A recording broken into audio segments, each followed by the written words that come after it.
I was always told to keep hope in my heart, to never let it go. Because as long as I had hope, I had something to look forward to, something to work for. But I can't feel hope no more. I don't even know where my life is headed. I mean, I have a family. How do I give them any kind of inspiration if I can't even believe myself? I don't know what to do anymore.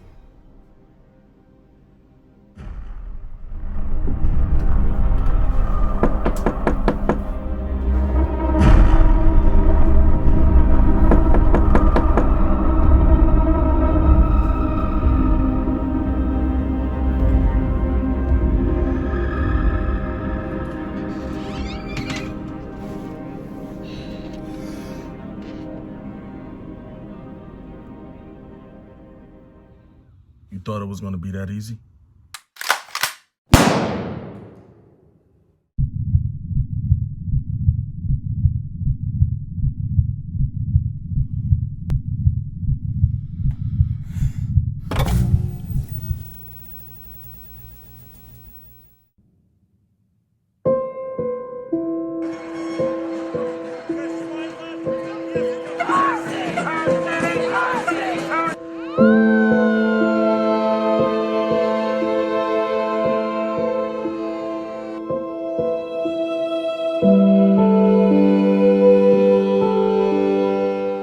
My brothers and sisters, we share a common theological images, the same with Isaiah that he shared with us in the 2nd chapter, verses 1 through 5.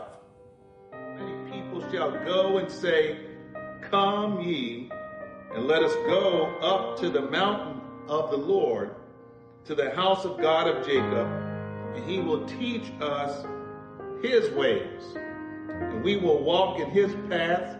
For out of Zion shall go forth the law and the word of the Lord from Jerusalem, the house of hope at the mountain." Our most memorable images of God are attached to earthly things, such as land and mountains and temples, even one another. When we talk about people in this sense, bread, water, and wine, that God, he created everything and nothing was made without him, and everything that we see was made by him. So everything that we see has to have some connection with God. There's something about a mountain. When we think of a mountain, we think of the awesomeness, that it catches our breath. When you look at the depth of field where you might have a tree which is right close to you, but you look up, you can see far out in the distance that there is something that just lifts your spirit.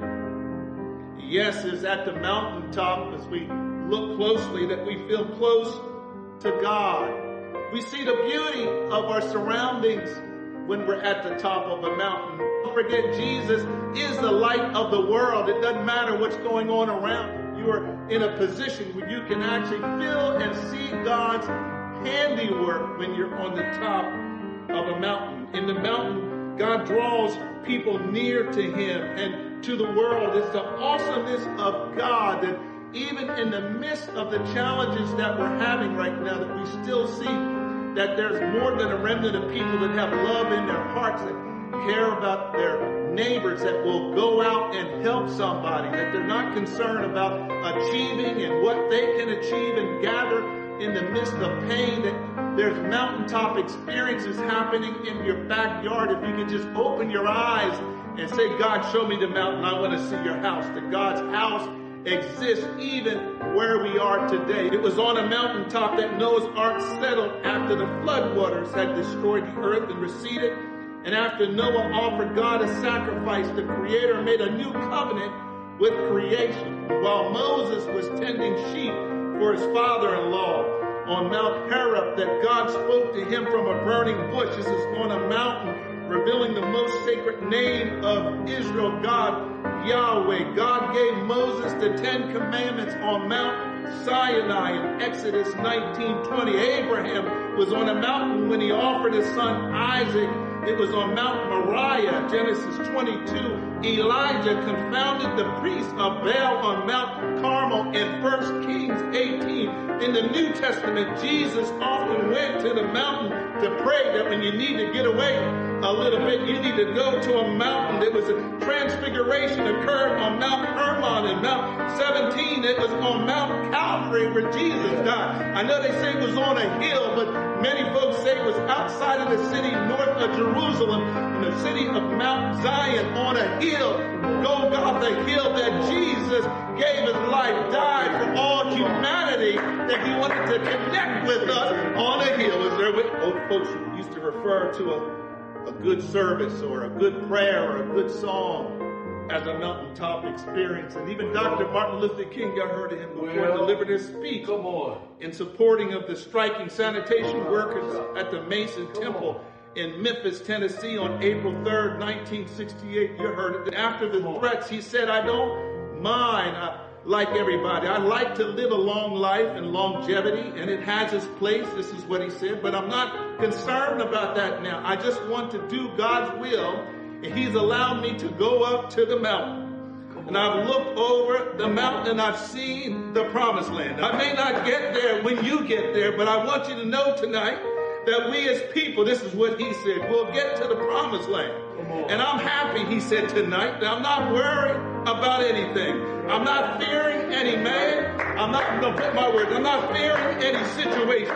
Said my eyes have seen the glory of the coming of the Lord. He's seen that on the mountaintop, that in the mountaintop, that his temple, God's temple in our hearts is at the mountaintop. It's at the mountaintop where we find safety and peace. At the mountaintop when we need to